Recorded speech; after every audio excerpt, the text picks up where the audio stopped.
ഈത്തപ്പഴം ബീട്രൂട്ട് അച്ചാർ തയ്യാറാക്കാനായിട്ട് കുരു കളഞ്ഞു വെച്ച ഈത്തപ്പഴം, ഇഞ്ചി, പച്ചമുളക്, ആവശ്യത്തിലും ഇച്ചിരി കൂടുതൽ തന്നെ വെളുത്തുള്ളി, ബീട്രൂട്ട്, പിന്നെ കറിവേപ്പില എല്ലാം നല്ല നമ്മൾ സെറ്റ് ചെയ്ത് വെക്കുക. എന്നിട്ട് കട്ടിയുള്ള അടുക്ക് പിടിക്കാത്ത വിധത്തിലുള്ള നല്ല ഒരു ചീനിച്ചട്ടി വെച്ച് അതിലേക്ക് നമ്മൾ നല്ലെണ്ണ ഒഴിക്കുക. നിങ്ങൾക്ക് ഏത് ഓയിൽ വേണമെങ്കിലും യൂസ് ചെയ്യാം, പക്ഷേ നല്ലെണ്ണ ആയിരിക്കും അച്ചാറിന് ബെസ്റ്റ്. അപ്പോൾ ആവശ്യത്തിൽ നല്ലെണ്ണ ഇട്ട് നന്നായിട്ട് തിളച്ച് വരുമ്പോൾ മാത്രം കടുക് ഇട്ട് കൊടുക്കുക, ഉലുവ ഇട്ട് കൊടുക്കുക. പിന്നെ നമുക്ക് കുറച്ചധികം കറിവേപ്പില ഇട്ട് നന്നായിട്ടൊന്ന് മൂത്ത് വരണം. അത് ജസ്റ്റ് ഒന്ന് മൂത്താൽ മതി. ആ ഒരു ടൈം ആകുമ്പോഴത്തേക്ക് നമ്മുടെ മെയിനായിട്ടുള്ള വെളുത്തുള്ളി ഇടാം. വെളുത്തുള്ളി ഇട്ട് നല്ല അതൊരു ബ്രൗൺ ഷെയ്ഡ് ആവണം. ബ്രൗൺ ഷെയ്ഡ് ആയതിന് ശേഷം മാത്രമേ നമ്മളതിലേക്ക് നമ്മുടെ പച്ചമുളക് ഇടാവൂ. പച്ചമുളക് ജസ്റ്റ് ഒന്ന് ഇട്ട് ഇത് മൂന്നും കൂടെ നന്നായിട്ട് വഴറ്റിയെടുക്കുക. മീൻസ് നമ്മളിത് കഴിഞ്ഞതിന് ശേഷം ഇഞ്ചി എത്രയാണോ വേണ്ട കൊത്തി അരിഞ്ഞിട്ടുള്ള ഇഞ്ചി ഇടുക. നിങ്ങൾക്ക് ഇത് ഗ്രേറ്റ് ചെയ്ത് വിടാം, പക്ഷേ എങ്ങനെയാണെന്ന് വെച്ചാൽ നിങ്ങളുടെ ഇഷ്ടത്തിന് നിങ്ങൾക്ക് അരിഞ്ഞ് യോജിപ്പിക്കാം.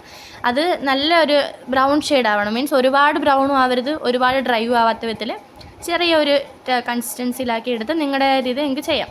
എന്നിട്ട് ഇതിപ്പം മുരിഞ്ഞിട്ടില്ല, കുറച്ചുകൂടെ നന്നായിട്ടൊന്ന് മുരിച്ചെടുക്കുക. അതിന് ശേഷം മാത്രമേ നിങ്ങൾ ബീട്രൂട്ട് കുറച്ച് ആഡ് ചെയ്ത് കൊടുക്കാൻ പാടുള്ളൂ. കാരണം ബീട്രൂട്ട് നമ്മൾ കുറച്ച് ഇട്ടിട്ട് നമ്മളത് ഫുള്ള് മിക്സ് ചെയ്തിട്ട് വേണം ഇത് ഇടാൻ. അങ്ങനെ അത് കഴിഞ്ഞതിന് ശേഷം രണ്ടാമത് വീണ്ടും ഇട്ട് കൊടുക്കുക. അങ്ങനെ ഫുള്ളായിട്ട് ഇട്ട് കൊടുത്ത് ചിലപ്പോൾ എല്ലാം കൂടെ മിക്സ് ആകത്തില്ല. അങ്ങനെ കുറച്ച് ആഡ് ചെയ്ത് ഞാൻ കുറച്ചധികം ബീട്രൂട്ട് എടുക്കുന്നുണ്ട്, ആവശ്യത്തിന് വേണ്ടിയാണ് കുറച്ചധികം എടുക്കുന്നുണ്ട്.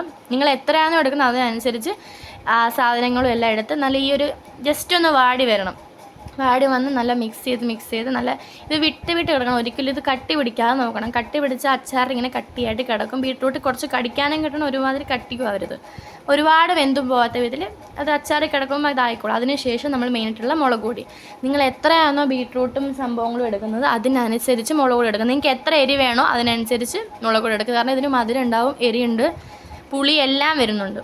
കാരണം ബീട്രൂട്ടും ഈത്തപ്പഴമായിട്ടുള്ള മിക്സ് അച്ചാർ. അതിന് ശേഷം അതൊന്ന് ഇളക്കിയതിന് ശേഷം നമ്മുടെ മെയിനായിട്ടുള്ള ഈത്തപ്പഴം ഇട്ട് കുരുവൊക്കെ കളഞ്ഞ് അരിഞ്ഞ് ഈത്തപ്പഴം ഇട്ട് നന്നായിട്ടൊന്ന് മിക്സ് ചെയ്തെടുക്കുക.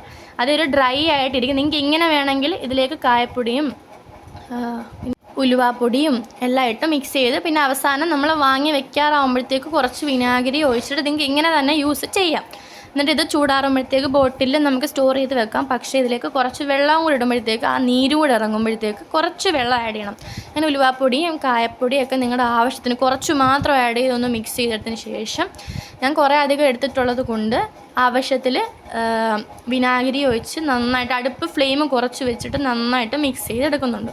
അതാകുമ്പോഴത്തേക്കും ഞാൻ കുറച്ച് വെള്ളം കൂടെ ഒഴിച്ചിട്ടുണ്ട്, അതിനകത്ത് എടുത്തിട്ടില്ല. 1/2 കപ്പ് വെള്ളം ഒഴിച്ച് നന്നായിട്ട് മിക്സ് ചെയ്ത് തിളച്ച് വന്നതിന് ശേഷം നമുക്കത് വാങ്ങി വെക്കാം. എന്നിട്ട് കുപ്പിയിൽ നമുക്ക് സ്റ്റോർ ചെയ്ത് നന്നായിട്ട് ചൂടാറി. ഇപ്പോൾ ഇന്ന് രാത്രി ചെയ്യുകയാണെങ്കിൽ പിറ്റേ ദിവസം രാവിലെ ചെയ്യുന്നതായിരിക്കും ബെറ്റർ. കാരണം പിറ്റേ ദിവസം രാവിലെ ആകുമ്പോഴത്തേക്ക് അതിനകത്തുള്ള സംഭവങ്ങളൊക്കെ സത്തൊക്കെ ഇറങ്ങി സെറ്റാവും. അപ്പോൾ രാവിലെ നിങ്ങൾക്ക് സ്റ്റോർ ചെയ്ത് കുപ്പിയിൽ പൊട്ടുന്നതോ എങ്ങനെയാണെന്ന് വെച്ചാൽ സ്റ്റോർ ചെയ്ത് നമുക്ക് അച്ചാർ സ്റ്റോർ ചെയ്യാം.